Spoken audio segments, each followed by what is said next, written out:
மாணவர்களுக்கு கல்லூரிக்கு செல்கின்றவர்களுக்கு மாதம் 2000 ரூபாய் கல்வி உதவித்தொகை வழங்கப்படும். And I am confident we will defeat the RSS AIDMK plan to hand over control of Tamil Nadu to Mr. Modi and Mr. Shah.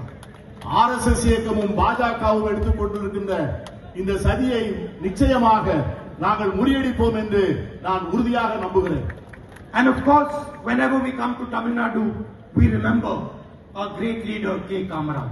நான் எப்பொழுதெல்லாம் தமிழ்நாட்டுக்கு வருகிறேனோ அப்பொழுதெல்லாம் நம்முடைய நெஞ்சத்திலே நிறைந்த பெருந்தலைவர் காமராஜர் அவர்களை நான் நன்றியோடு நினைப்பேன். And he is still remembered for the pioneering work that he did in social justice and his contribution. The midday meal scheme will always be remembered. இன்றும் அவர் மறைந்து இத்தனை ஆண்டுகளான பின்பும் பெருந்தலைவர் காமராஜர் அவர்களை நினைக்கின்ற போது அவர்கள் சமூக நீதிக்காக எடுத்த முன்னெடுப்புகள், அவர்கள் எடுத்த பகல் உணவு திட்டம், அவர்கள் கல்விக்காக செய்த பல்வேறு பணிகளை நம்மால் ஒரு நாளும் மறக்க முடியாது. And Tamil Nadu still remembers how he expanded the public education system and laid a foundation for a solid education for Tamil Nadu. அவருடைய ஆட்சி காலத்திலே மாநிலத்தினுடைய கல்வி திட்டத்திற்கு எவ்வளவு அருமையான அடிப்படை பணிகள் செய்யப்பட்டன, எப்படி அவர் உயர்கல்வியை வளர்த்தெடுத்தார் என்பதை நாம் இன்னும் நினைவு கூர்கிறோம். I said that the BJP wants to rule Tamil Nadu from Delhi.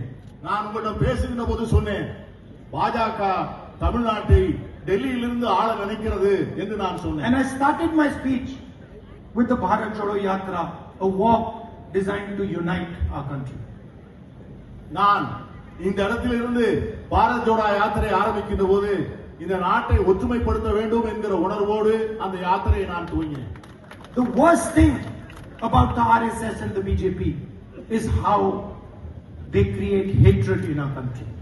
RSS இயக்கத்தில் பாஜக இயக்கத்துடைய கொள்கையினுடைய மோசமான விளைவுகள் என்னவென்று சொன்னால், இந்த நாட்டு மக்கள் மத்தியிலே வெறுப்பு விதைகளை விதைத்து அவர்களை எப்படி பிளவுபடுத்துவது என்பது. How they shatter the harmony of our country. நாட்டிலே இருக்கின்ற ஒற்றுமையை, நல்லிணக்கத்தை உருக்குலைக்க நினைக்கின்ற கொடும் செயல் அது. How they attack minorities throughout our country. நம் நாட்டிலே இருக்கின்ற சிறுபான்மையினரை இந்தியா முழுவதும் அவர்கள் தாக்குகிறார்கள், சிதைக்க நினைக்கிறார்கள். For the first time in our history, in our modern history, minorities feel uncomfortable, feel scared living in this country. நம்முடைய வரலாற்றில் முதல் முறையாக சிறுபான்மை மக்கள் தாங்கள் பாதுகாப்பு இல்லாத ஒரு வாழ்க்கை வாழ்கிறோமோ என்கிற அச்ச உணர்வை பெற்றிருக்கிறார்கள். Whether you're a Christian or a Muslim or a Sikh or a Adivasi, you are attacked, vilified and violence is carried out against you. நீங்கள் கிறிஸ்தவராக இருக்கலாம், இஸ்லாமியராக இருக்கலாம், சீக்கியராக இருக்கலாம், பழங்குடி வகுப்பினராக இருக்கலாம், ஆனால் உங்களை எல்லாம் தேடி தேடி உங்களுடைய உரிமைகளை பறித்து